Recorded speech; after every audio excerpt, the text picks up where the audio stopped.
नमस्कार स्टूडेंट्स, आज का हमारा टॉपिक है साइज। एक पोर्शन हमने इस चैप्टर में कर लिया, क्लासिफिकेशन ऑफ एलिमेंट। दो बातें हमें करनी थी यहाँ पे, classification of element and their periodic property. पूरी की पूरी inorganic chemistry, that is 1/3 of chemistry, is based on electronic configuration, then classification, then after bonding and property of S block, P block, D block, property of coordination compound. Totally अभी जो हम topic करेंगे उस पर based है और बहुत easy topic है, हर किसी को समझ में आएगा। ध्यान देना है, फैक्टर्स पे ध्यान देना है। सबसे पहला तो classification of element. Classification of element on the basis of electronic configuration, period, block, group. अब हम सबसे जो पहली प्रॉपर्टी करेंगे वो करेंगे साइज। दो प्रॉपर्टी इंपॉर्टेंट है, साइज और electronic configuration. Size, all the physical property, ionization energy, metallic, non-metallic character, electropositive character, electronegative character, electron gain enthalpy, all of that decided by the size, and the property of element is decided by electronic configuration। तो दोनों topic अपने आप में बड़े important हैं। Size अगर समझ में आ गया आपको तो सारी फिजिकल प्रॉपर्टी समझ में आ जाएंगी, और अगर इलेक्ट्रॉनिक कॉन्फ़िगरेशन समझ में आ गया तो आपको सारी केमिकल प्रॉपर्टी समझ में आ जाएंगे। Electronic configuration already we have done 1-to-1। Now we come to size. Radius, क्या मतलब है साइज का? सिंपल सी बात है, atom is considered as spherical particle. Atom को हमने एक स्फेरिकल पार्टिकल कंसिडर किया हुआ है, और स्फेरिकल पार्टिकल का centre to outermost electron की जो डिस्टेंस है वो क्या होगी? रेडियस होगी, और जो डायमीटर होगा वो होगा 2r। So if radius is more, then diameter is also more. And you know average size of atom is very small, that is 1 × 10⁻10 metre. कोई भी एलिमेंट होता है तो उसका जो एवरेज साइज है वो बहुत छोटा होता है। जैसे जैसे भाई एटम के अंदर कौन है? एटम के अंदर प्रोटॉन है, एटम के अंदर न्यूट्रॉन है और इलेक्ट्रॉन है। न्यूट्रॉन और प्रोटॉन तो प्रेजेंट है न्यूक्लियस में, और इलेक्ट्रॉन प्रेजेंट है बाहर सेल में। जितने नंबर ऑफ प्रोटॉन और न्यूट्रॉन ज्यादा होंगे उनको हम बोलते हैं न्यूक्लियॉन्स। न्यूक्लियॉन्स, जितने न्यूक्लियस में प्रोटॉन न्यूट्रॉन ज्यादा होंगे, जितने बाहर इलेक्ट्रॉन ज्यादा होंगे, उतना ही जो एटम का साइज है वो बढ़ेगा। तो जितना एटम का मास, जैसे हाइड्रोजन का मास सबसे कम है, आगे हम जाते हैं तो मास बढ़ता जाता है, मास बढ़ता जाता है तो साइज भी बढ़ता जाता है। बल्कि रफली हम कहते हैं कि जो रेडियस है, दिस इज ए, एंड से एक कांस्टेंट ले लीजिए कोई भी, से जेड ए की पावर 1/3, दैट पावर 1/3, यानी कि एटॉमिक मास जैसे जैसे बढ़ता है उसकी 1/3 पावर रेडियस बढ़ जाता है। जेड यहाँ पे कांस्टेंट वैल्यू है 1.4 10 की पावर -15 मीटर के लगभग ये होता है। तो एक एवरेज साइज हम एटम की बात यहाँ पे की है, लेकिन अब हम कंपैरिजन करना है, जो भी प्रॉपर्टी होगी उसका हमें कंपैरिजन करना है कि in group and period how the size change.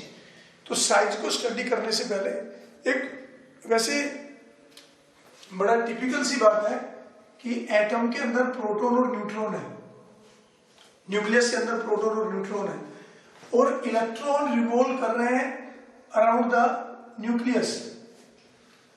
लेकिन आपने ऑर्बिटल की डेफिनेशन भी कर ली, एक कोई हार्ड बाउंड्री नहीं है कि भाई इलेक्ट्रॉन यहां तक है और ये रेडियस हो गया। Atom not have a definite boundary. Atom की कोई डेफिनेट बाउंड्री आज तक हमने डिसाइड ही नहीं की है। अब आप खुद ये इमेजिन कीजिए कि जब एक किसी पार्टिकल की, किसी ऑब्जेक्ट की बाहर की डेफिनेट बाउंड्री हो ही नहीं, तो फिर हम उसका एग्जैक्ट साइज क्या बताएंगे? जब बीच में न्यूक्लियस है और उसके बाहर इलेक्ट्रॉन कहाँ पे अवेलेबल है, उसकी एक फिक्स बाउंड्री नहीं है, एक हार्ड बाउंड्री नहीं है, एक डेफिनेट बाउंड्री नहीं है, तब तक हम कैसे बता दें कि एटम का साइज ये होगा? अकेले एटम की एक कोई डेफिनेट बाउंड्री नहीं है, तो बहुत सारे एटम मिल गए, मॉलिक्यूल्स बन गया, कंपाउंड बन गया, उसकी एक डेफिनेट, ये पेन है, इसकी एक डेफिनेट बाउंड्री आ गई। Atom not have a definite boundary, क्योंकि हम ये कहते ही नहीं है कि 100% प्रोबेबिलिटी ऑफ इलेक्ट्रॉन। हम कहते हैं कि इलेक्ट्रॉन कहीं भी मिल सकता है, तो इलेक्ट्रॉन कहीं भी मिल सकता है तो फिर उसका साइज भी कुछ भी हो सकता है। तो तो यहाँ पे हम रेडियस की जो बात कर रहे हैं कि nucleus, center of the nucleus और outermost electron. What is the radius of atom? Radius of atom means distance from the center of nucleus to the outermost electron. अब आउटर मोस्ट इलेक्ट्रॉन कहाँ है उसकी एक fix boundary नहीं है, तो हम ये सब प्रोबेबिलिटी के हिसाब से लेते हैं. Probability curve already you study in the structure of atom. एक मैक्सिमम प्रोबेबिलिटी जहां पे इलेक्ट्रॉन की है उस पॉइंट को हम मान लेते हैं बाहर का पॉइंट जहां पे मैक्सिमम प्रोबेबिलिटी है, और सेंटर ऑफ द न्यूक्लियस वहां तक की जो डिस्टेंस है उसको हम कह देते हैं रेडियस ऑफ द एटम. अच्छा, रेडियस की भी अगर हम बात करें तो एक होता है वंडरवाल रेडियस, एक होता है मेटेलिक रेडियस, एक होता है आयनिक रेडियस. अलग अलग बात हम कर रहे हैं रेडियस.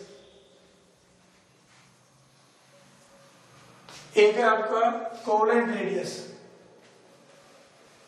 Covalent radii. एक है वंडरवाल रेडियाई.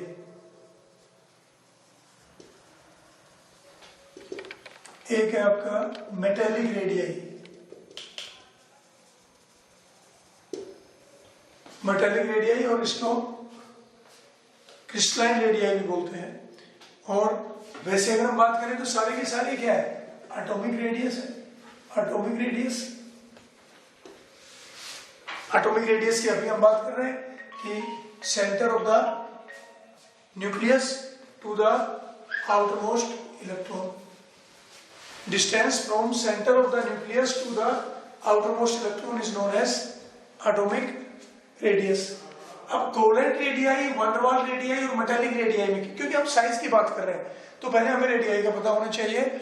और एक दूसरी बात मैं आपको ये बता रहा हूँ कि रेडियाई एक ऐसी कोई एग्जैक्ट वो नहीं है कि जैसे एक दर्जन में 12 होते हैं तो 12 ही, 12 का मतलब 12 है, 11 भी नहीं है और 13 भी नहीं है. Same we can not say about the radius. ये हम प्रोबेबिलिटी के बेस पे हम ले रहे हैं. देन कोवेलेंट रेडियाई आगे चल के हम पढ़ेंगे. बॉन्ड बनता है, बॉन्ड क्या होता है? एक ऐसी फोर्स तो दो पार्टिकल को जोड़े. It is the force that held the constituent particles together is known as bond. अलग अलग तरह का बॉन्ड होता है, आयनिक बॉन्ड और कोवेलेंट बॉन्ड और मेटेलिक बॉन्ड. ये बाद में करेंगे इनकी सभी डिटेल. आयनिक बॉन्ड बनता है कंप्लीट ट्रांसफर ऑफ इलेक्ट्रॉन. एक एलिमेंट इलेक्ट्रॉन लॉस कर देता है, दूसरा गेन कर लेता है. जो लॉस करता है उस पर पॉजिटिव चार्ज आ जाता है, गेन करता है उस पर नेगेटिव चार्ज आ जाता है. And this attraction is known as ionic bond. Covalent bond क्या होता है? It is formed by the sharing of electron. ये न्यूक्लियस है और ये इलेक्ट्रॉन, ये न्यूक्लियस और ये इलेक्ट्रॉन, और दोनों एलिमेंट आपस में कुछ शेयर कर लेते हैं इलेक्ट्रॉन का. शेयरिंग का मतलब उनके ऑर्बिटल आपस में ओवरलैप हो जाते हैं. और एक है मेटेलिक रेडियाई. मेटेलिक रेडियाई में क्या होता है? There is a fix arrangement of kernels. So this is kernels और दिस इज अनदर कर्नल. इन दोनों के बीच में डिस्टेंस का हाफ. अब एक बार आप देखिए, पहले हम बात कर रहे हैं से, आप पहले बात कर लीजिए वंडरवाल रेडियाई की. वंडरवाल रेडियाई होता है when two atom located in closest possible distance, then half of distance between them is van der Waals radii. कैसे? देखिए, ये एक एटम है, ये दूसरा एटम है, बिल्कुल, क्योंकि इसका इलेक्ट्रॉन क्लाउड और इसका इलेक्ट्रॉन क्लाउड एक दूसरे को रिपेल करेगा तो ये एक दूसरे को एग्जैक्ट टच नहीं कर पाएंगे, क्योंकि दोनों के इलेक्ट्रॉन क्लाउड एक दूसरे को रिपेल करेंगे. तो हम मान के चलते हैं कि टच हो गए, रियल में टच नहीं है. दिस टू एटम्स से A and then distance from center to center and half of this is known as, ये जो ए से ए की डिस्टेंस हुई divided by 2 is radius of A. इसको हम बोलेंगे वंडरवाल रेडियाई, वंडरवाल रेडियस. ठीक है, थोड़ा सा हम ये कहें कि this is the van der Waals radius. एक है कोवेलेंट रेडियस. कोवेलेंट रेडियस में क्या है?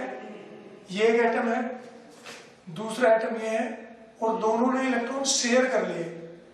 दोनों ने कुछ इलेक्ट्रॉन क्या कर लिए? शेयर. इसको बोलते हैं कोवेलेंट बॉन्ड, और ये सेंटर टू सेंटर को बोलते हैं बॉन्ड लेंथ। तो the distance between A divided by 2 is the radius of A. तो यहां देखिए ये सेंटर है, this is the radius of A, ये सेंटर है इसका, और this is radius of A. इसको हम बोलेंगे वैन डर वाल रेडियस, और इसको बोलेंगे हम कोवेलेंट रेडियस। एक होता है मेटालिक रेडियस, जब दो एटम्स के कर्नल्स, कोई भी, मान लिया हम कॉपर की बात कर रहे हैं, तो this is the arrangement of copper, there is a fix arrangement of metal ion. Metal ion का क्या होता है? फिक्स अरेंजमेंट, और बीच में होता है इलेक्ट्रॉन का क्लाउड। आयरन है तो आयरन 2 पॉजिटिव का फिक्स अरेंजमेंट, सोडियम है तो सोडियम पॉजिटिव का फिक्स अरेंजमेंट, मैग्नीशियम है तो मैग्नीशियम 2 पॉजिटिव का फिक्स अरेंजमेंट। अब एक कॉपर का आयन ये है, एक कॉपर का आयन ये है, इन दोनों के बीच की जो डिस्टेंस है उसका हाफ, इन दोनों के बीच में जो डिस्टेंस है उसका हाफ। तो यहां देखिए जो एग्जैक्ट इसका रेडियस है उससे भी थोड़ी वैल्यू ज्यादा आ रही है। ये यहां से, this is the outermost electron, और ये यहां से यहां तक, this distance is more then its actual radius, और यहां एक्चुअल यहां तक आता, लेकिन इसका हाफ आ रहा है, तो ये इतनी डिस्टेंस क्या होगी? कम होगी, जिसको मैं डार्क कर रहा हूं। इसमें जितनी वैल्यू को मैंने डार्क कर दिया उतना एक्चुअल रेडियस से ज्यादा हो गया। जितना इसका एक्चुअल रेडियस था यहां से यहां तक, उससे थोड़ा सा ज्यादा हो गया।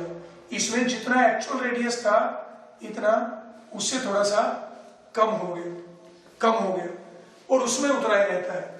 तो अगर हम तीनों को कंपेयर करें, एक ही एलिमेंट के हम आयनिक रेडियस भी ले, आयनिक छोड़िए आप, क्योंकि आयनिक में तो डिपेंड करेगा कैटायन है या एनायन है, लेकिन तीनों में metallic radii, covalent radii, van der Waals radii, कौन बड़ा होगा? Van der Waals radii.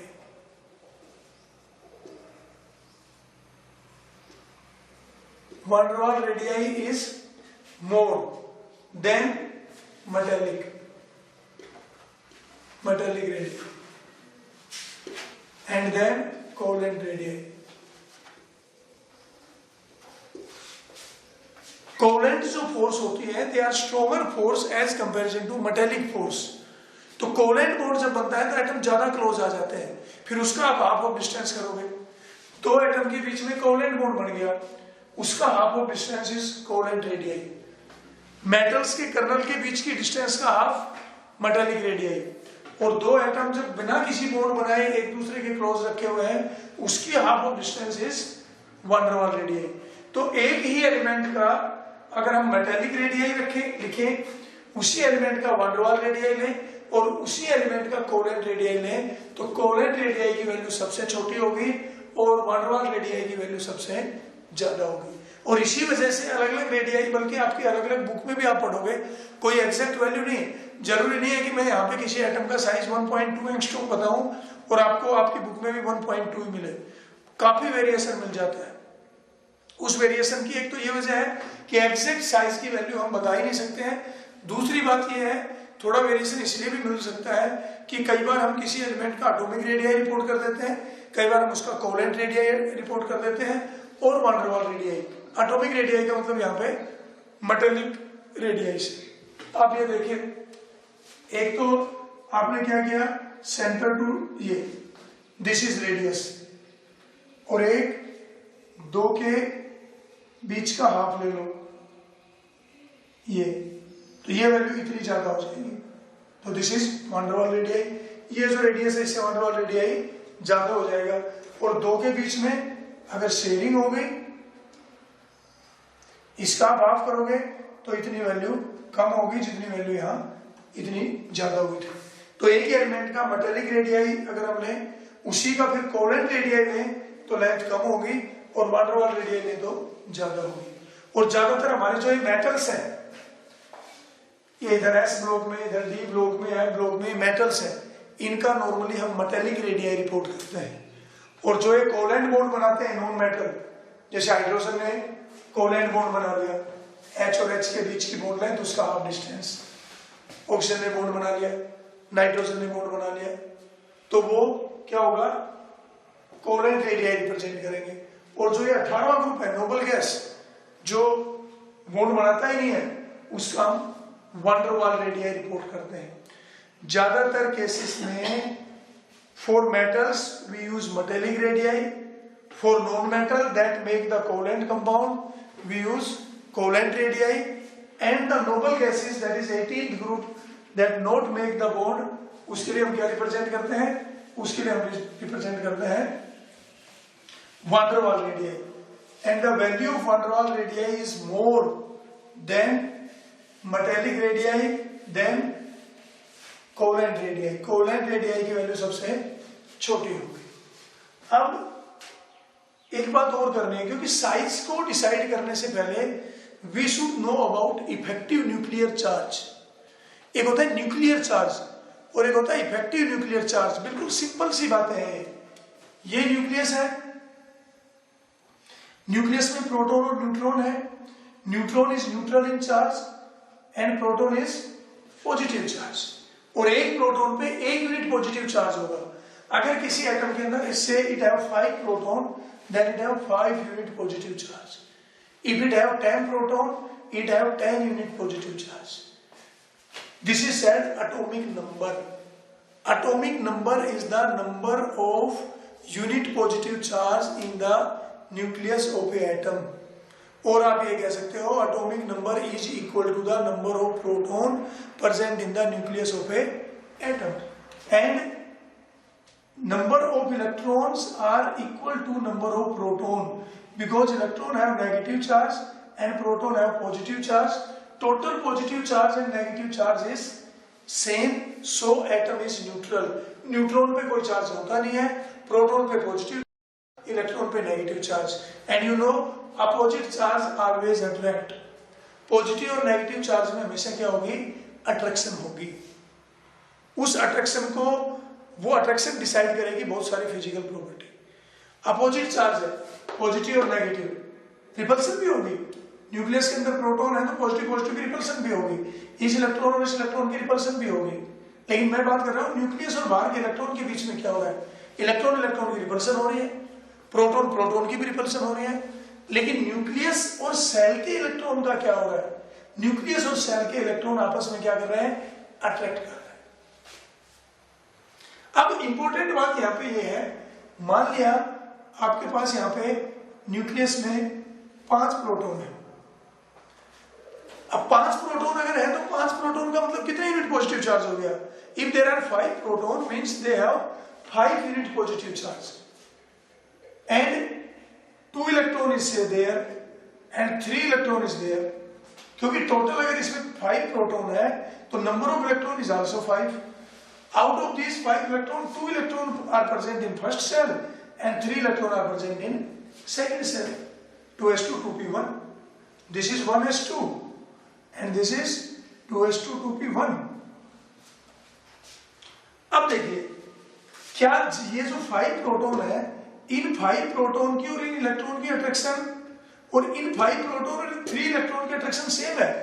नहीं हो सकती, नहीं हो सकती। These 5 proton and these 2 electron have different attraction than these 5 proton and these 3 electron. एक तो ये इलेक्ट्रॉन दूर चले गए, जैसे जैसे फोर्स ऑफ अट्रैक्शन कूलम्ब्स का पढ़ा होगा आपने फिजिक्स में, Q1 Q2 R square K यहाँ पे है force constant, its value is 1 Q1 Q2 R square 1/4 pi epsilon. Permeability वगैरह वो छोड़िए, यहाँ पे बात आ जाए। Q1 and Q2 are what, charge. जितना पॉजिटिव चार्ज है उतना इधर नेगेटिव चार्ज है। इस केस में यहाँ पे वहां पे कोई भी चार्ज बॉडी हो सकती है, charge. Then are distance between that. तो जैसे जैसे डिस्टेंस बढ़ेगी अट्रैक्शन न्यूक्लियस की और इलेक्ट्रॉन की क्या हो जाएगी, कम हो जाएगी। अब से यहाँ पे हम बात कर रहे थे कि there are 5 proton is there.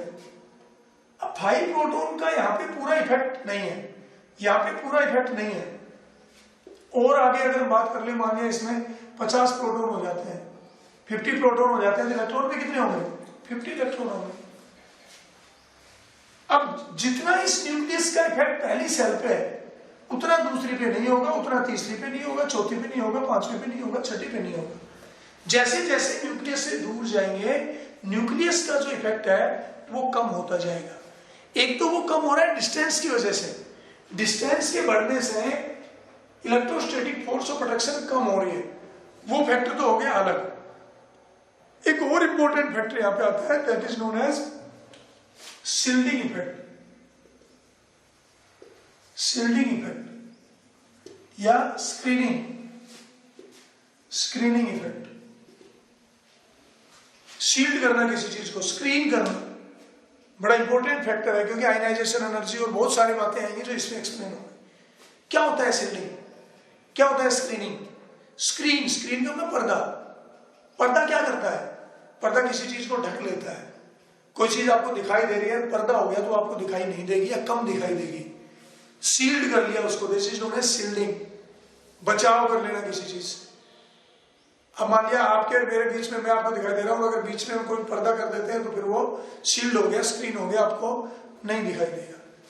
एक लाइट लगी हुई है, ट्यूबलाइट लगी हुई है सामने, और उस ट्यूबलाइट के आगे मैं हाथ लगा लेता हूं तो क्या होगा, वो लाइट आप तक नहीं जाएगी।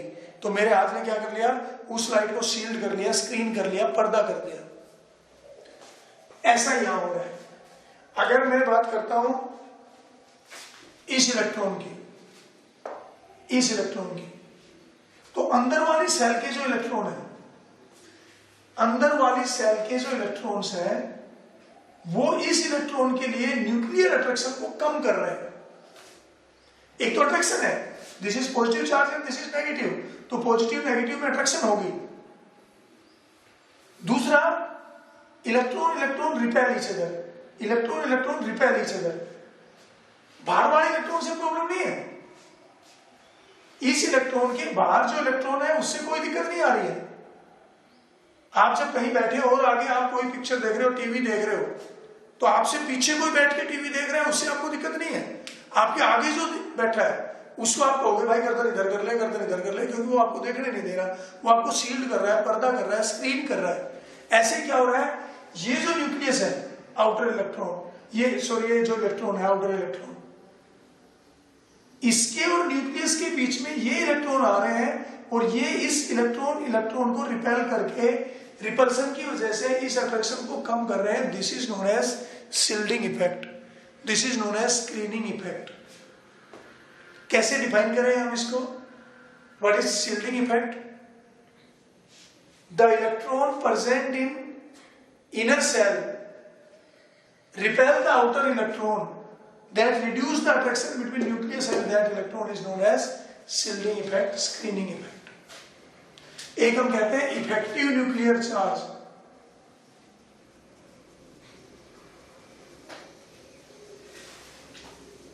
इफेक्टिव न्यूक्लियर चार्ज, क्योंकि बार बार ये बात आएगी तो आपको पता होना चाहिए कि इफेक्टिव न्यूक्लियर चार्ज क्या है। एक तो है न्यूक्लियर चार्ज। न्यूक्लियर चार्ज क्या है?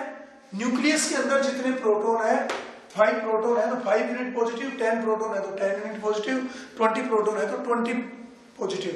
This is nuclear charge. है तो यहाँ 20 प्रोटॉन, लेकिन यहाँ अट्रैक्शन आ रही है 10 के बराबर। इसका मतलब न्यूक्लियर चार्ज तो कितना है 20, लेकिन इफेक्टिव न्यूक्लियर चार्ज कितना है 10। न्यूक्लियस के अंदर तो प्रोटॉन तो है 20, लेकिन अट्रैक्शन आ रही है 5 इलेक्ट्रॉन के बराबर ही, तो क्या है वो इफेक्टिव न्यूक्लियर चार्ज हो गया 5।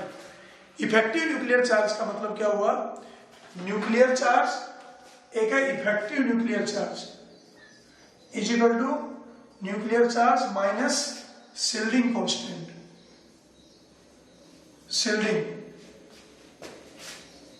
Shielding effect. और इसको बोलते हैं, जैसे हम इसको बोलते हैं जेड स्टार। जेड स्टार का मतलब इफेक्टिव न्यूक्लियर चार्ज, और जेड क्या है? न्यूक्लियर चार्ज, जिसको आप कहते हो atomic number, minus sigma. Sigma is what? Shielding constant. किसी के अंदर टोटल तो 10 प्रोटॉन थे, लेकिन 10 प्रोटॉन की जो 3 प्रोटॉन की अट्रैक्शन होगी कम ड्यू टू शील्डिंग, तो इफेक्टिव न्यूक्लियर चार्ज सेम नहीं हुआ। रफली आप ये समझ सकते हो कि न्यूक्लियस के अंदर प्रोटॉन तो 10 है, लेकिन वो जो 10 है वो बाहर वाले इलेक्ट्रॉन के लिए अट्रैक्शन कितनी क्रिएट कर रहे हैं, जितनी 7 को करनी चाहिए। तो न्यूक्लियर चार्ज तो हो गया 10, लेकिन इफेक्टिव न्यूक्लियर चार्ज कितना हुआ 7। 3 कहा गया, 3 हो गया सील्ड, स्क्रीन। शील्डिंग इफेक्ट की वजह से उतनी अट्रैक्शन कम हो गई। तो डेफिनेशन क्या होगी शील्डिंग इफेक्ट की या स्क्रीनिंग इफेक्ट की? शील्डिंग इफेक्ट क्या है? The attraction between the electron and nucleus is reduced by the electron present in the inner cells of a electron due to electronic repulsion is known as shielding effect।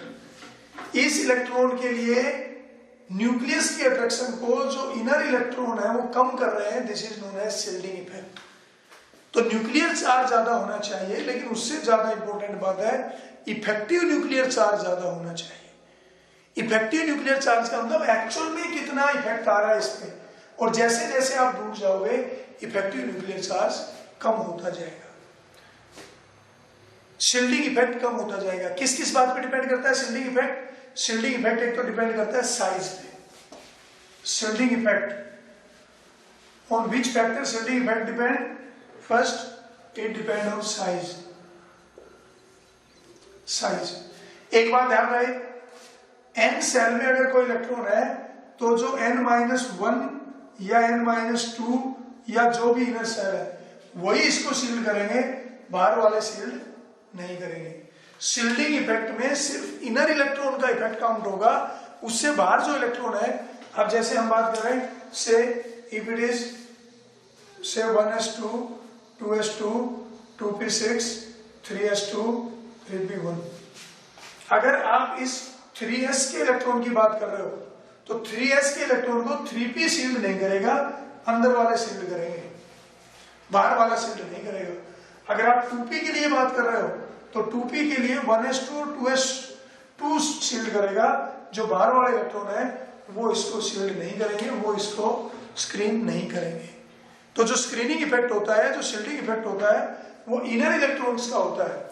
Inner electrons की वजह से जो attraction कम होगी, this is known as shielding effect. तो किस किस बात पे डिपेंड करेगा? एक तो साइज पे डिपेंड करेगा।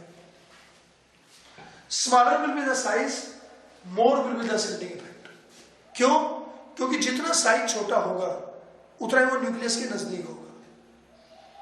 से वी से 3s 3p 3d, 3s have more shielding effect than 3p than 3d, 4s 4p 4d और 4f में 4s का शील्डिंग इफेक्ट ज्यादा होगा, 4p का कम होगा, 4d का और कम होगा, 4f का और भी कम होगा।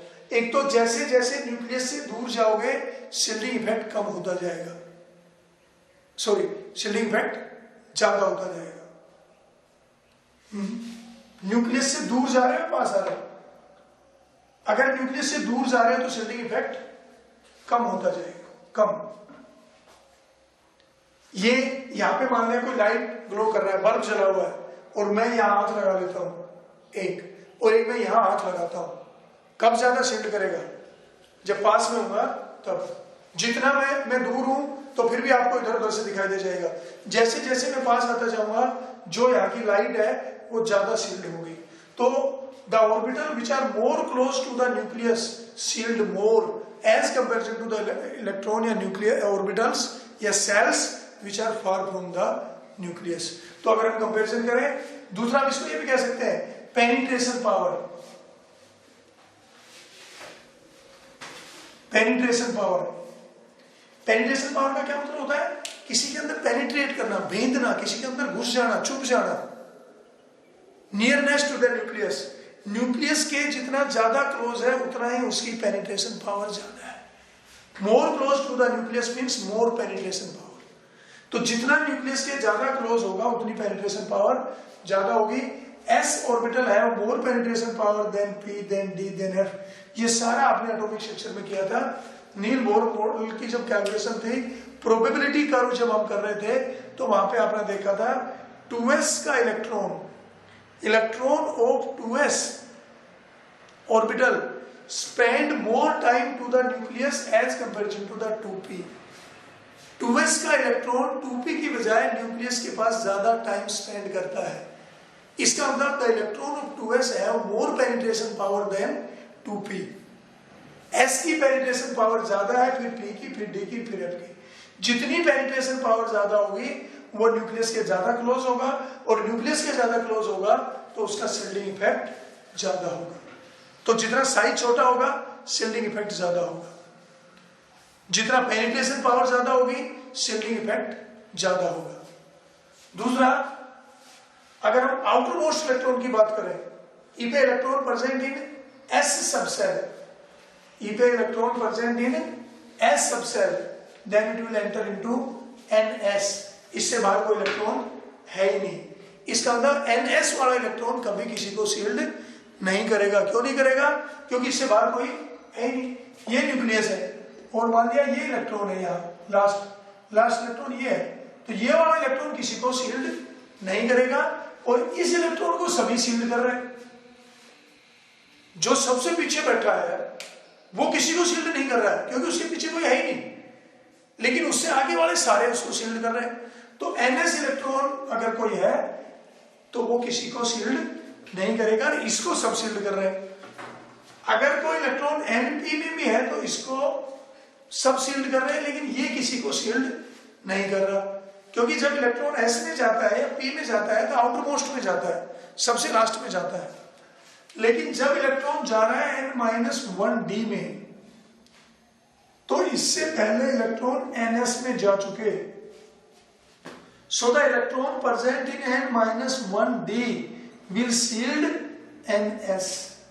जैसे 3d में इलेक्ट्रॉन जाने से पहले 4s में चला जाता है और अब 3d में जाएगा, तो this electron of 3d will shield the electron of 4s। भाई जब इनर सेल में इलेक्ट्रॉन जाएगा तो वो आउटर को क्या करेगा? शील्ड करेगा। और एफ में अगर जाएगा तो वो n-2 एफ में जाएगा, और वो उससे पहले किस में जा चुका? n-1d में जा चुका और ns में जा चुका। जब एंटी पेरेंटीमेट में जा रहा है कोई इलेक्ट्रॉन तो पेरेंटीमेट को भी शील्ड करेगा और वैलेंस को भी शील्ड करेगा। जब कोई पेरेंटीमेट में जा रहा है तो सिर्फ वो वैलेंस को शील्ड करेगा, लेकिन जब जाए वैलेंस में रहा है उससे बाहर कोई है ही नहीं तो वो किसी को शील्ड नहीं करेगा। तो ये वैलेंस इलेक्ट्रॉन प्रेजेंट इन एनएस और एनपी किसी को शील्ड नहीं करेगा, but the electron present in n-1d shield for ns। If electron present in n-2f it will shield n-1d and ns। Example देखिए, ns की बात है, से इलेक्ट्रॉन गया 6s में, इससे बाहर कोई है ही नहीं तो ये किसी को शील्ड नहीं करेगा। 6s के बाद इलेक्ट्रॉन चला गया 6p में, तो जो 6p वाला इलेक्ट्रॉन है उससे बाहर कोई है ही नहीं, ये किसी को शील्ड नहीं करेगा। लेकिन इलेक्ट्रॉन गया 6s में या 4s में और उसके बाद जा रहा है 3d में, चाहे बाहर लिख रहे हो एक अलग बात है, बाकी थर्ड सेल है तो अंदर। So the electron present in n-1d will shield ns।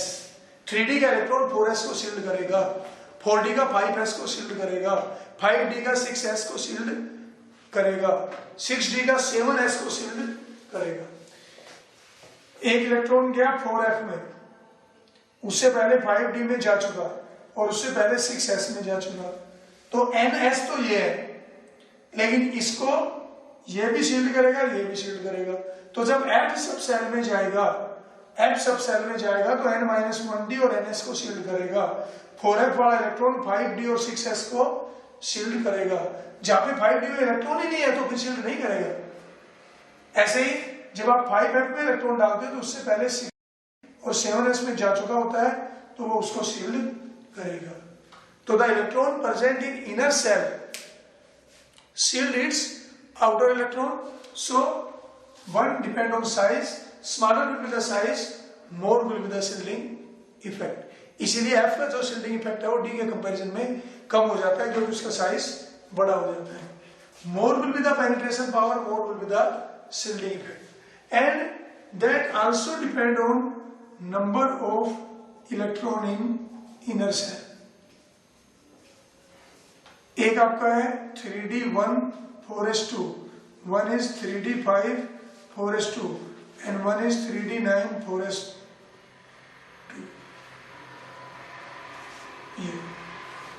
ये तो फिर 3d10 बन जाएगा। मैं इसको 3d8 4s2 कर देता हूँ। 4s2 screen bye 3d, 4s2 screen bye 3d, 4s2 screen bye 3d। लेकिन यहाँ पे 3d को शील्ड 4s को शील्ड कर रहा है d का 1 इलेक्ट्रॉन, यहाँ पे 4s को शील्ड कर रहा है d के 5 इलेक्ट्रॉन, और यहाँ पे शील्ड कर रहा है 8 इलेक्ट्रॉन। तो 8 इलेक्ट्रॉन ज्यादा शील्ड करेंगे बजाय 5 के, बजाय 1 के। तो more will be the number of electron in inner shell, more will be the shielding effect. तो size, penetration power, number of electron in the inner shell. पहले आपको यह समझ में आना चाहिए कि शील्डिंग इफेक्ट है क्या। सिंपल सी बात है, न्यूक्लियस और इलेक्ट्रॉन, और न्यूक्लियस और इलेक्ट्रॉन के बीच में जो भी इलेक्ट्रॉन आ रहे हैं वो इलेक्ट्रॉनिक रिपल्सन की वजह से आउटर इलेक्ट्रॉन के अट्रैक्शन को रिड्यूस कर रहे हैं, कम कर रहे हैं। This is known as shielding effect. अब न्यूक्लियर चार्ज कितना है, माइनस उसमें से शील्डिंग कर दो तो क्या आ जाएगा, effective nuclear charge, effective nuclear charge. इसके लिए हमें सेल्टर रूल है, सेल्टर रूल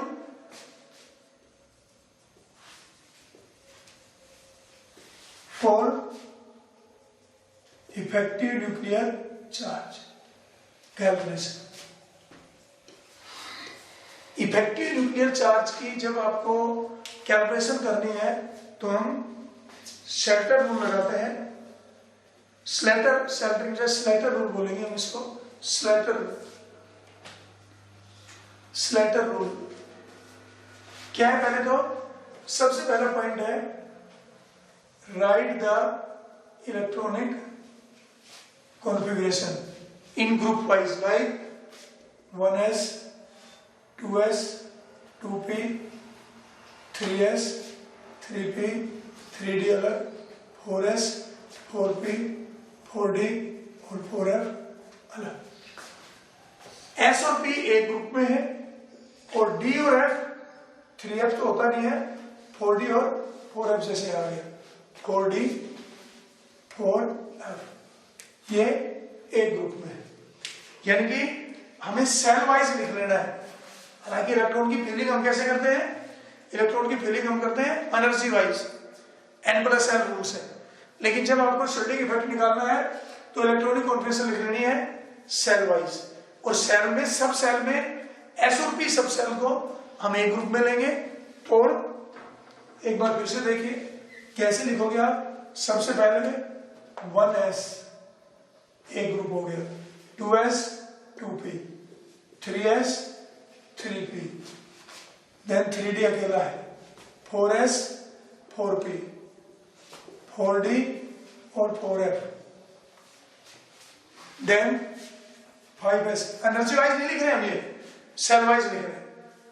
पहले सेल, उसके सब सेल, दूसरे के सब सेल, तीसरे के, चौथे के, पांचवे के, ऐसे 5s और 5p एक में आ जाएंगे और 5d और 5f एक में आ जाएंगे। तो सबसे पहला काम है write the electronic configuration in this.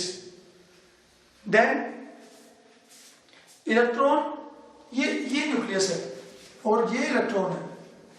अगर इस इलेक्ट्रॉन की आप बात कर रहे हो तो इस इलेक्ट्रॉन से जो राइट में है और ये लेफ्ट में है, ये इलेक्ट्रॉन है, इसके राइट में है कुछ इलेक्ट्रॉन और कुछ लेफ्ट में है। राइट वाले इलेक्ट्रॉन का तो कोई शील्डिंग होगा ही नहीं।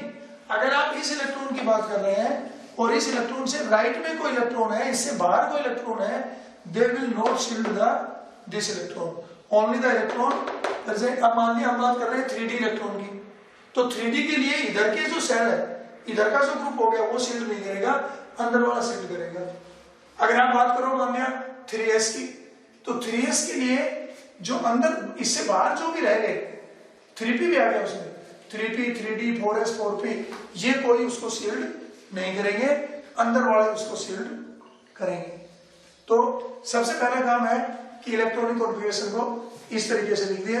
दूसरा रूल क्या है, electron write two electron not give shielding.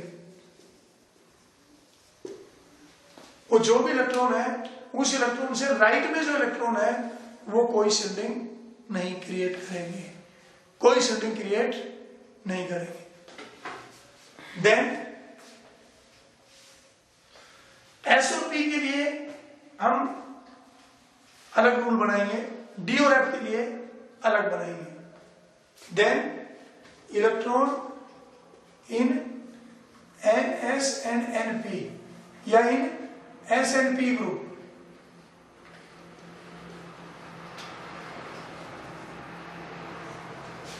S और पी ग्रुप में सेम की अगर हम बात करें, the electron present in same group give shielding 0.35 except 1s, सिर्फ 1s को छोड़ के विच हैव 0.30। एक तरह से आप ये कह सकते हो, अगर कोई इलेक्ट्रॉन एस और पी ग्रुप का मतलब यहां भी ये हो गया पीरियोडिक टेबल वाला ग्रुप नहीं, ये ग्रुप के है, ये ग्रुप है, ये एक ग्रुप है, this is one group, this is one group, 1 and 1। Electron जिस इलेक्ट्रॉन की भी आप बात कर रहे हो उससे बाहर जो इलेक्ट्रॉन है वो किसी को शील्ड नहीं करेगा। तो जो भी इलेक्ट्रॉन है उसके अंदर वाले इलेक्ट्रॉन की बात कीजिए। अब मान लिया आप किसी इस इलेक्ट्रॉन की बात कर रहे हो, 3p के इलेक्ट्रॉन की बात कर रहे हो, तो उस इलेक्ट्रॉन को तो छोड़ दीजिए। मान लिया 2 इलेक्ट्रॉन 3s में है, 6 इसमें है, तो टोटल यहाँ पे 8 इलेक्ट्रॉन है। 8 इलेक्ट्रॉन में से आप किसी इलेक्ट्रॉन का शिल्डिंग चेक कर रहे हो, 3p का कर रहे हो, तो उन 8 में से एक को तो छोड़ दीजिए, बचे जो 7 electron they will have shielding constant 0.35। लेकिन अगर हम 1s वाले के लिए चेक करें तो 0.35 की कितना आएगा, 0.30, इतनी वैल्यू आएगी। Then the electron present in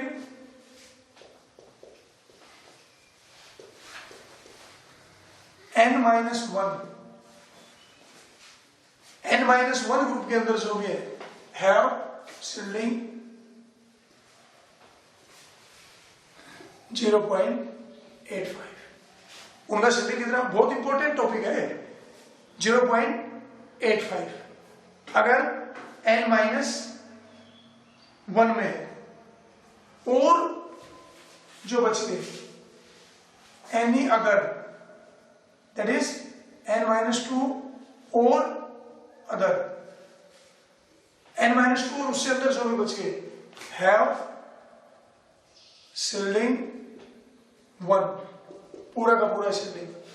1 shielding का मतलब हो गया 100% शिल्डिंग, 0.85 का मतलब हो गया 85% शिल्डिंग, 0.30 का मतलब हो गया 30%, यानी कि जितनी उसको अट्रैक्शन करनी चाहिए थी उसमें से 30% कम हो गई ड्यू टू शिल्डिंग, 85% कम हो गई, 35% हो गई। 35% का मतलब 0.65 ही अट्रैक्ट करेगा, इतनी फोर्स रहेगी बस, बाकी कैंसिल हो गई ड्यू टू इलेक्ट्रॉनिक रिपल्सन। तो ये रूल तो हम कब लगाएंगे, जब हम शिल्डिंग निकाल रहे हैं एस या पी के लिए। जब आप किसी भी एस इलेक्ट्रॉन के लिए या पी इलेक्ट्रॉन के लिए आप शिल्डिंग कांस्टेंट निकाल रहे हो, effective nuclear charge find out करना चाहते हो, then you apply this Slater rule. पहला रूल क्या कह रहा है, write the electronic configuration in like this group wise. This is for Slater rule for effective nuclear charge calculation in NS and NP या for S and P, S और P के लिए है ये rule. Then electron write to the electron not give any shielding, उस electron से बाहर की तरफ जो भी इलेक्ट्रॉन है वो कोई shielding इफेक्ट क्रिएट नहीं करेंगे।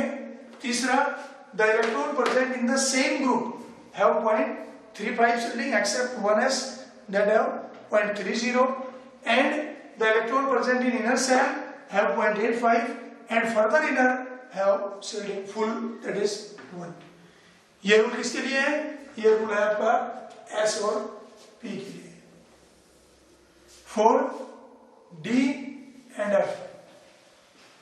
अगर आपको शिल्डिंग निकालना है डी और एफ के लिए तो आपका पहला रूल सेम है, वही write the electronic configuration in group wise. दूसरा भी सेम है, क्या electron write to the electron not shield any होगी, जीरो शिल्ड नहीं करेगा। तीसरा भी सेम है, the electron present in the same group have shielding effect. जैसे मान लिया D8 है, D8 वाला इलेक्ट्रॉन का आप शिल्डिंग निकाल रहे हो तो उस D8 में से उस एक इलेक्ट्रॉन को तो छोड़ दो, बचे कितने 7। उन 7 इलेक्ट्रॉन का कितना शिल्डिंग होगा 0.35। तो तीसरा रूल भी सेम है, 1, 2, 3 rule are same. Fourth rule यहां क्या है, electron present in n-1d, n-1 have shielding 0.85। यहां पांचवा ये छठा रूल बना लीजिए, इलेक्ट्रॉन प्रेजेंट इन n-1 और अदर शिल्डिंग इज 1। यानी कि वहां पे 0.85 वाला मैटर नहीं है। Are the electron in group lying left to the N D और एन एफ, एन डी और एन एफ से जो भी लेफ्ट में आ गए उस खुद के ग्रुप को छोड़ के, खुद के ग्रुप का तो शिल्डिंग है 0.35, उसके अलावा जो भी है कौन है n-1, n-2, n-3 जो भी है they have a full shielding effect that is 1। तो ये जो 0.85 वाली आप यानी कि अगर S और P के लिए निकाल रहे हो तो ये 5 रूल लगाने हैं, D के लिए लगा रहे हो तो आप चौथा और पांचवें को ढाके एक ही बना दीजिए कि आर ऑफ दे n-1d। अब एक बार एक दो एग्जांपल की हम बात कर लेते हैं, फिर आपको खुद करना है कि हम कैसे निकालें। किसी के लिए भी निकालना है आपको। मान लिया एग्जांपल है से सोडियम, सोडियम का जो लास्ट इलेक्ट्रॉन है उसके लिए हमें शिल्डिंग इफेक्ट निकालना है। सोडियम में ये होता है 281, सोडियम के पहले सेल में that is 1s2, 2s2, 2p6, 3s1, total 11 electron is there. पहला रूल क्या कह रहा है आपको कि इसकी इलेक्ट्रॉनिक कॉन्फ़िगरेशन लिखिए group wise, 1s1, 1s2, 2s2, 2p6, then 3s1। किसके लिए शिल्डिंग निकालना हमें, इसके लिए शिल्डिंग इफेक्ट 3s के लिए। इससे राइट में तो कोई है ही नहीं, दूसरा पॉइंट खत्म। तीसरा, electron present in the same group, same group में कितना है अकेला ही, उसी के लिए देख रहे हैं तो और कोई नहीं बचा, तो 0 मल्टीप्लाइड बाई 3.5। 0 क्यों, क्योंकि इस ग्रुप में कितने इलेक्ट्रॉन है 1 और उसके लिए शिल्डिंग चेक कर रहे हैं तो उसको तो हटा दीजिए, बाकी कितने बचे 0 और एक इलेक्ट्रॉन का शिल्डिंग कितना है 0.35, तो ये 0 है नहीं। प्लस नेक्स्ट रूल पे आइए, then the electron present in n-1d have shielding 0.85। तो how many in n-1, not d, n-1 ये n है थर्ड, तो सेकंड में देखिए कितने इस ग्रुप में 6 and 2 8, तो 8 multiplied by 0.85 plus the electron present in any other n-2 और अदर हैव फुल शिल्डिंग, कितने हैं 2, दिस इज शिल्डिंग। तो ये आ गया आपका 0, ये आ गया आपका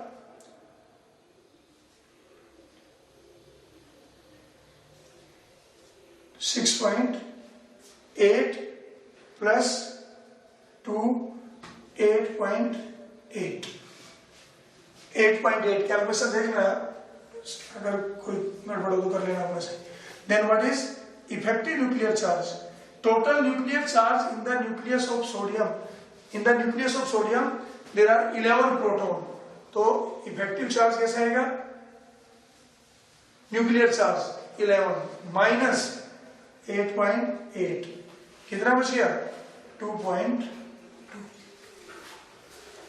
इसका मतलब क्या हुआ, सोडियम का जो लास्ट इलेक्ट्रॉन है 3s, वैसे तो आप देखिए 3s और न्यूक्लियस में कितने प्रोटॉन है 11 और इलेक्ट्रॉन कितने हैं यहाँ 1। अगर इस एक इलेक्ट्रॉन के लिए हम देखें तो देयर आर 11 प्रोटॉन, तो न्यूक्लियर चार्ज तो 11 है, लेकिन एक्चुअल में वहां पे 11 की अट्रैक्शन नहीं आ रही है, तो 11 लेकिन अट्रैक्शन कितने के बराबर है 2.2 के बराबर है। न्यूक्लियर चार्ज तो 11 है लेकिन इफेक्टिव न्यूक्लियर चार्ज 2.2 है, यानी कि 8.8 प्रोटॉन की अट्रैक्शन तो इन आपस की इलेक्ट्रॉनिक रिपल्सन की वजह से खत्म हो गई। इसको कहते हैं इफेक्टिव न्यूक्लियर चार्ज। और यही इफेक्टिव न्यूक्लियर चार्ज अगर आप इनके लिए निकालोगे तो अलग आएगा, इसके लिए निकालोगे तो अलग आएगा, क्योंकि इसके लिए निकालोगे तो ये काउंट नहीं होगा, लेकिन इसके लिए ये काउंट हुए, इसके लिए निकालोगे तो बाहर वाले काउंट नहीं होंगे। इसके लिए तो कितना आएगा, अगर 1s के लिए मैं शिल्डिंग निकालू यहीं पे तो कितना आएगा शिल्डिंग कांस्टेंट 1s के लिए तो हटा दीजिए सारे, क्योंकि राइट जो भी है उसके वो खत्म। अब सेम ग्रुप में तो 1s वाले के लिए एक्सेप्शन है, सिर्फ ये बात जब भी लागू होगी जब आप 1s के लिए निकाल रहे हो तब। तो 2 इलेक्ट्रॉन है, 2 में से एक तो काउंट कर ही रहे हो, एक के लिए तो निकाल ही रहे हो, बचा कितना 1 और उसके लिए 0.30। तो इफेक्टिव न्यूक्लियर चार्ज कितना हो गया 11 माइनस 0.3 यानी कि 10.7। अब खुद देख लीजिए आप, जो इलेक्ट्रॉन यहां प्रेजेंट है 1s में और एक इलेक्ट्रॉन प्रेजेंट है 3s में, 1s वाले के लिए इफेक्टिव न्यूक्लियर चार्ज है 10.7 और 3s वाले के लिए इफेक्टिव न्यूक्लियर चार्ज है 2.2। न्यूक्लियर चार्ज तो दोनों में ही 11 है, न्यूक्लियस में तो 11 प्रोटॉन ही है, लेकिन ये 1s वाला ज्यादा अट्रैक्शन में है और 3s वाला कम अट्रैक्शन में है। ये बात आराम से समझ सकते हो आप इफेक्टिव न्यूक्लियर चार्ज या शिल्डिंग कांस्टेंट निकाल के। और एक दो एग्जांपल कर लीजिए, किसी की भी बात कर लीजिए आप, एक डी का एग्जांपल ले लें हम, एक एस और पी का और ले लीजिए, सोडियम की बजाय आप एल्यूमिनियम की बात कर लीजिए। एल्यूमिनियम फर्स्ट रूल क्या कहता है, right 6 electronic configuration in group wise like this 1s 2 2s2 2p6 3s2 3p1। इसकी बात कर रहे हैं।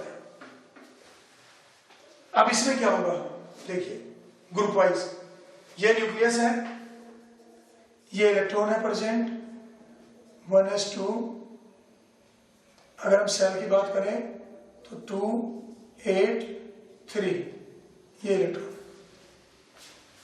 अब इसमें भी अगर हम बात करें तो ये है 1s2, ये है 2s2 2p6 और तीसरी सेल में है 3s2 3p1। सबसे लास्ट में से इलेक्ट्रॉन है 3p।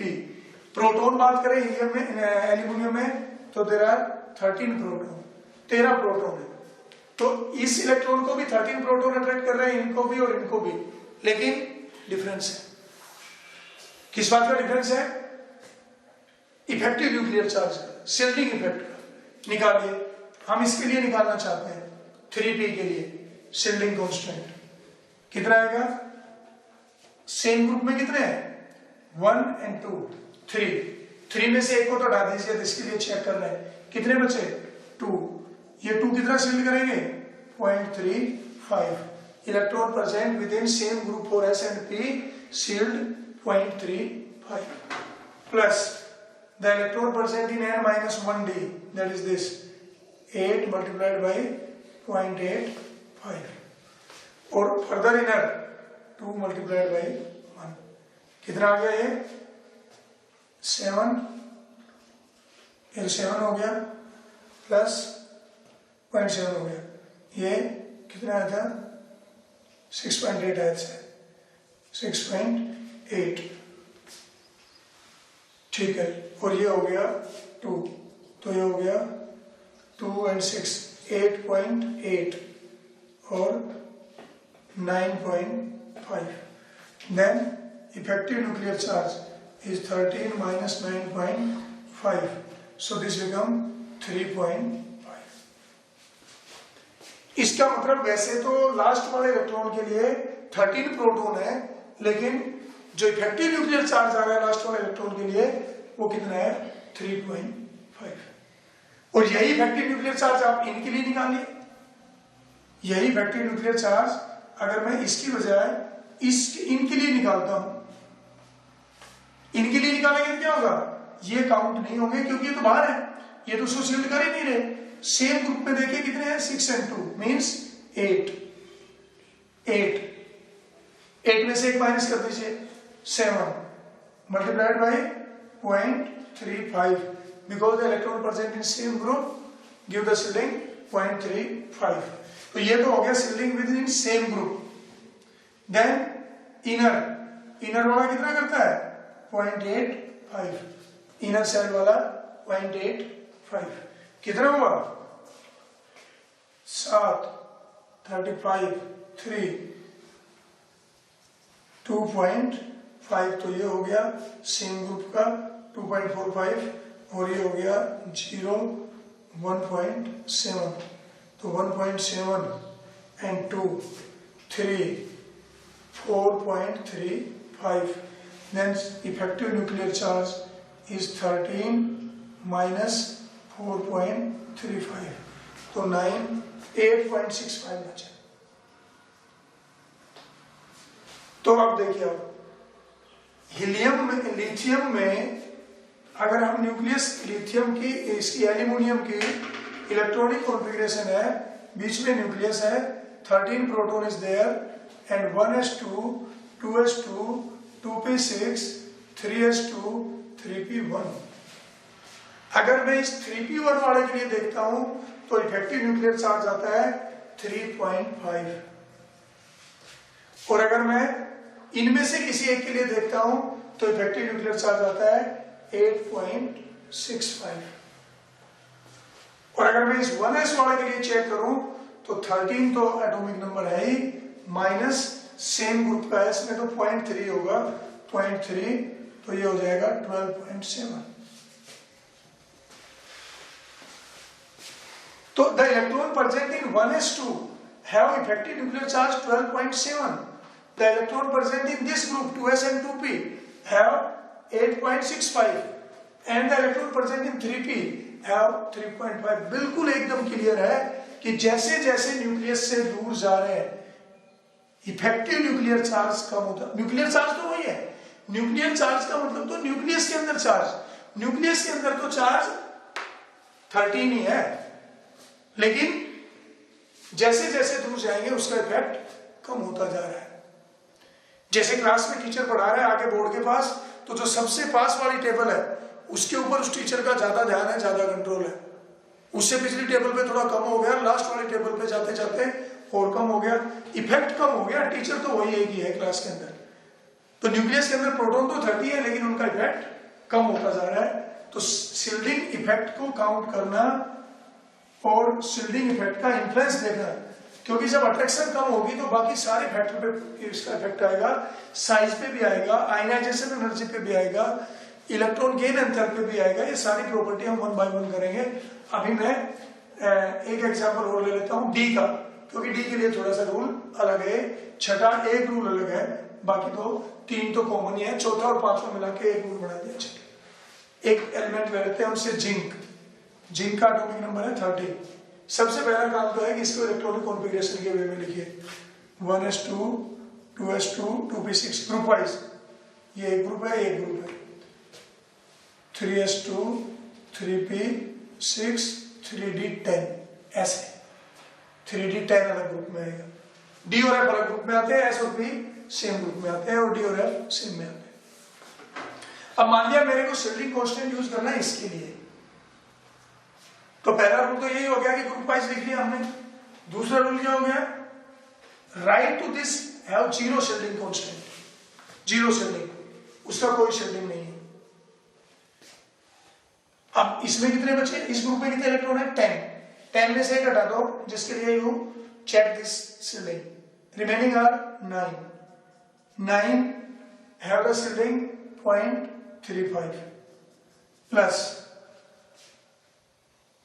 प्लस डी और एफ के लिए 0.85 का कोई रोल नहीं है। All inner will give the shielding 1। छठा रोल अलग बना दिया था हमने, इलेक्ट्रॉन प्रेजेंट इन n-1d और any other always have shielding 1।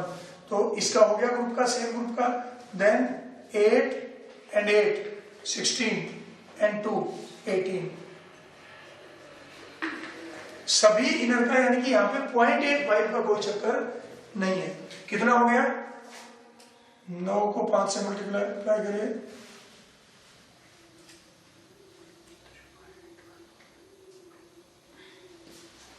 हम्म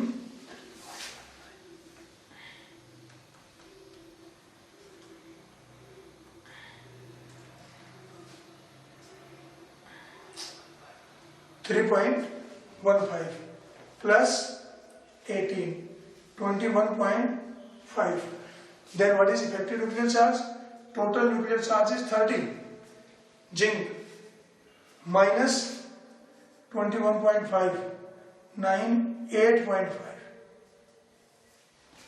तो क्या मतलब हुआ कि जिंक के अंदर जो लास्ट इलेक्ट्रॉन है 3d, उसके लिए इफेक्टिव न्यूक्लियर चार्ज सिर्फ 8.5 है। न्यूक्लियर चार्ज तो 30 है, लेकिन इफेक्टिव न्यूक्लियर चार्ज 8.5 है। आप ये इफेक्टिव न्यूक्लियर चार्ज इधर भी चेक कर सकते हो, चेक करना चाहिए आपको, क्योंकि all other property depend on effective nuclear charge. बार मैं इसको कैलकुलेट करके नहीं बताऊंगा, ये आपको देखना है कि whether we move from hydrogen to lithium to sodium potassium, effective nuclear charge increase और decrease. Same when we move lithium to beryllium, boron, carbon उधर जा रहे हैं, तो what happen with effective nuclear charge? I am talking about effective nuclear charge, not about nuclear charge. Nuclear charge तो सबको दिख रहा है, न्यूक्लियर चार्ज तो एटॉमिक नंबर के बराबर होता है, लेकिन मैं इफेक्टिव न्यूक्लियर चार्ज की बात कर रहा हूँ। एक मैं अभी एफ का एग्जांपल ले लेता हूँ, कोई भी एक एफ का एग्जांपल ले लेता हूँ, से 1s2 2s2 2p6 3s2 3p6 3d10 4s 2 4p6 3d के बाद में जाएगा 4p में, देन 5s 2 5p6 5p से पहले जा जाता है 5d और 5f में अभी नहीं जाएगा। 4d कहाँ गया? 4d हमने लिखा ही नहीं। पहले हम क्या करें, इनको ग्रुप वाइज लिख ले, वो ज्यादा बढ़िया रहेगा। 1s 2s 2p6 then 3s 3p 3d 3f होता नहीं है, 4s 4p 4f 4d और 4f then 5s 5p 6s 5p 5d और 5f then 6s and 6p ऐसे लिख लिया। Now give the filling 1s2 2s2 2p6 3s2 3p6 then go to 4s2 then come to 3d10 then 4p6 then 5s2 then 4d10 then 5p6 then 6s2 then after 6s2 we go to 4 5d1 then say 4f3। ये एक कोई f3 है। अब हमें इसके लिए shielding निकालना है, इसके लिए f के लिए 4f के लिए कैसे निकालें? 4f के लिए पहला रूल तो कर दिया हमने, write the electronic configuration in group wise, then write to it, जो ये इससे बाहर है इनका तो कोई शिल्डिंग होगा ही नहीं, यानी कि 4f से जो अंदर है उनका शिल्डिंग काउंट होगा। अब सेम ग्रुप का देखो, सेम 4d और 4f के सेम ग्रुप में कितने हैं? 13 में से एक हटा दीजिए, बचे 12 multiplied by 0.35 5. The electron present in same group give the shielding 35%, 0.35. Then all the inner group electron have shielding 1. कितने बच गए? ये तो हो गया 6 and 2 8, 18 and 8, 26 and 8, 34, 36, 36. काउंट करिए फिर से, ये तो हो गया.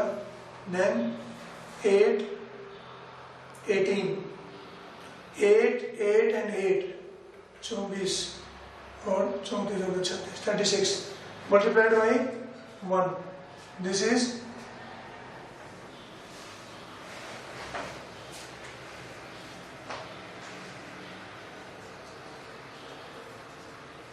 40.2.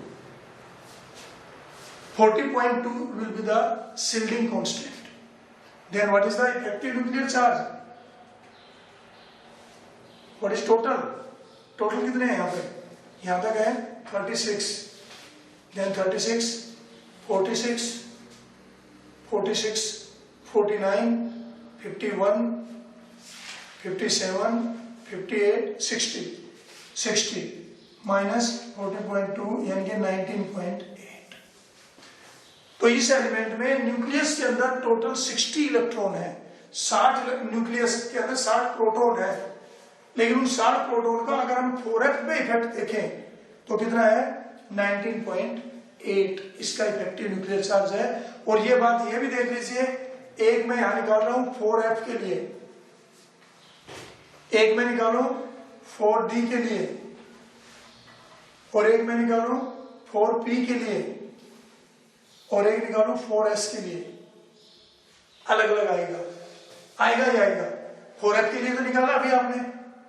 जब आप 4d के लिए निकालोगे तो ये तो हट ही जाएंगे, 3 तो हट गए सीधे सीधे. तो हम 3d के लिए निकालेंगे तो 3 ये हट गया जिनका आपने 0.35 काउंट किया था. तो लगभग आप ये समझिए 3 से मल्टीप्लाई करिए 1.5. यानी कि इसके लिए अगर 4f के लिए कितना आ रहा है? 19.8. और यही अगर मैं 4d के लिए निकालूं तो इसमें 1 पॉइंट यानी कि 20.85 हो जाएगा. और यही जब 4p के लिए निकालूंगा तो ये सारे हट जाएंगे. इसके लिए सिर्फ ये अंदर वाले काउंट होंगे. और जब इसके लिए 4s के लिए निकालूंगा तो 4p भी हट जाएगा. तो ये बिल्कुल क्लियर है कि अगर मैं 4s, 4p, 4d और 4f इनके लिए शिल्डिंग निकालता हूं तो 4s के लिए शिल्डिंग सबसे कम होएगा क्योंकि इनर इलेक्ट्रॉन कम है, और 4f के लिए शिल्डिंग सबसे ज्यादा है क्योंकि उसके इनर इलेक्ट्रॉन ज्यादा है. इफेक्टिव न्यूक्लियर चार्ज 4s के लिए ज्यादा आएगा और 4f के लिए. इफेक्टिव न्यूक्लियर चार्ज की बात कर रहा हूं मैं, शिल्डिंग की नहीं कर रहा हूं. शिल्डिंग इसके लिए कम है, इसके लिए ज्यादा है क्योंकि इनर सेल बीच में और ज्यादा है. इफेक्टिव न्यूक्लियर चार्ज 4s का ज्यादा है और 4f का कम है. और इफेक्टिव न्यूक्लियर चार्ज ज्यादा होने का मतलब हुआ कि इलेक्ट्रॉन न्यूक्लियस के ज्यादा कंट्रोल में है. तो दो बातें बिल्कुल अलग अलग हैं. एक तो है न्यूक्लियर चार्ज और एक है effective nuclear charge.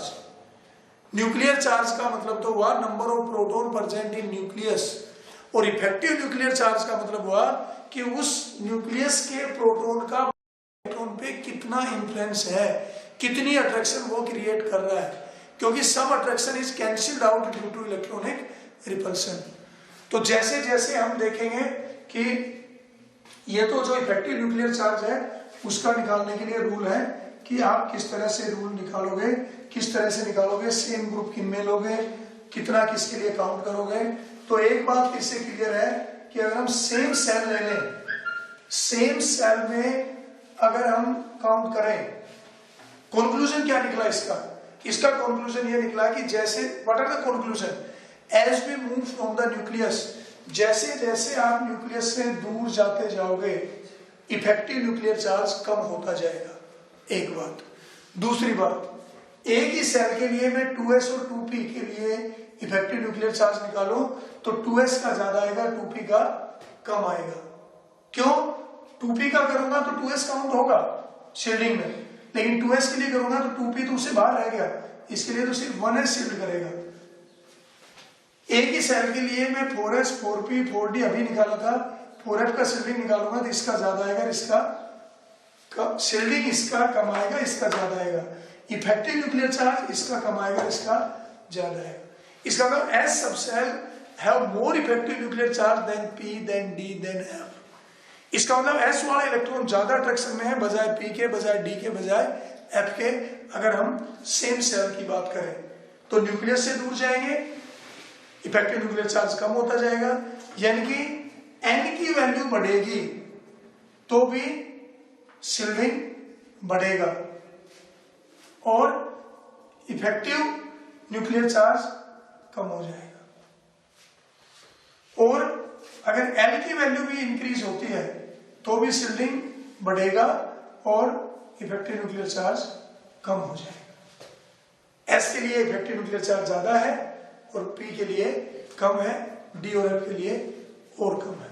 So this is about, क्योंकि ये बात हमने की है कि न्यूक्लियस के अंदर प्रोटॉन है और अलग अलग सेल के अंदर इलेक्ट्रॉन है, उन इलेक्ट्रॉन के ऊपर न्यूक्लियस की अट्रैक्शन कितनी है तो वो डिसाइड कर रहा है न्यूक्लियर चार्ज। और न्यूक्लियर चार्ज से भी बेटर टर्म वहां पे है effective nuclear charge. Exact attraction तो वो डिसाइड करेगा। न्यूक्लियर चार्ज तो हर इलेक्ट्रॉन के लिए उतना ही है। अगर आप किसी में करते हो कि 12 proton is there and 12 neutron is there, say it is magnesium, and 2a2 1s2 2s2 2p6, पहली सेल में 2, दूसरी में 6 और तीसरी में 2, तो अट्रैक्शन तो इसको भी 12 प्रोटॉन कर रहे हैं, here it is also 12 and 12। लेकिन इफेक्टिव न्यूक्लियर चार्ज 1s के लिए अलग है, 2s के लिए अलग है, 2p के लिए अलग है और 3s के लिए अलग है। So this is about Slater rules to find the effective nuclear charge. क्योंकि हमें बात करनी है साइज की, and after that size we take ionisation energy, electronegativity, electropositivity, ये सब डिसाइड होगा on the basis of attraction between nucleus and electron, और इलेक्ट्रॉन भी पर्टिकुलरली आउटर मोस्ट सेल का इलेक्ट्रॉन। तो उसके लिए सबसे पहले तो हम जब साइज की बात कर रहे हैं तो रेडियस का क्या मतलब है। रेडियस मैं बता रहा हूं या एक बुक है या दूसरी बुक है, तीसरी बुक है, टेल ही नहीं हो रहा, कोई बात नहीं। कहीं पे हो सकता है वांडरवाल रेडियाई की बात हो, कोवेलेंट रेडियाई की बात हो, मेटेलिक रेडियाई की बात हो, और हो सकता है मेटेलिक रेडियाई दे रखे हो दोनों बुक में, फिर भी थोड़ा बहुत वेरिएशन आता है, तो उससे हमें कोई फर्क नहीं पड़ता। ना हमें एग्जैक्ट वैल्यू याद रखने की बात जरूरत है, हमें तो सिर्फ ट्रेंड देखना है कि वेदर इंक्रीज और डिक्रीज। हमें तो देखना है लिथियम और सीजियम में किसका साइज बड़ा है, किसका छोटा है, क्यों है। एग्जैक्ट वैल्यू क्या है उससे मतलब नहीं है, इतनी वैल्यू हम रट नहीं सकते। तो उसके लिए सबसे इंपॉर्टेंट था इफेक्टिव न्यूक्लियर चार्ज। उसके बाद में फिर हम साइज के जो फैक्टर